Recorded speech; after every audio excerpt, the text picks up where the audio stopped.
মেলাতে আসার পর মানে আমি যখন কন্টেন্ট ভিডিও তৈরি করতেছি, হঠাৎ করে আমার সেই শুভাকাঙ্ক্ষীর সাথে দেখা। প্রিয় ভাই চলে আসছেন এই জামাই মেলাতে। কেমন লাগতেছে আপনার কাছে? খুব ভালো লাগছে। খুবই ভালো লাগতেছে।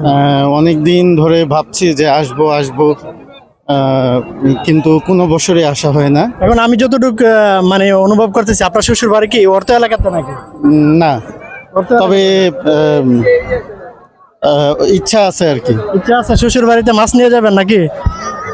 দেখা যাক। জামাই মেলাতে আসছে, এখন জামাই মেলাতে আসছে, যদি মাছ না কিনে তাহলে কি হয়?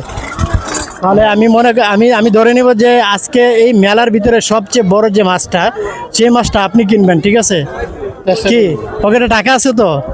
এখানে কিন্তু মাছের দামটা কিন্তু অনেক বেশি অন্যান্য জায়গার তুলনায়, যেহেতু মেলা এখানে চাহিদা বেশি। আর আপনার প্রত্যেকে জানেন যেখানে চাহিদা বেশি সেখানে কিন্তু দামটা একটু বেশি হয়। তো এখানে মাছের দামটা অনেকটা বেশি।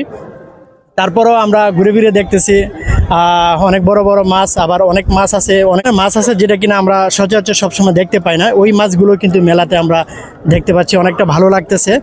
তো আপনাদেরকে এই সম্পূর্ণ মেলাটা ঘুরে ফিরে দেখানোর চেষ্টা করে যাচ্ছি।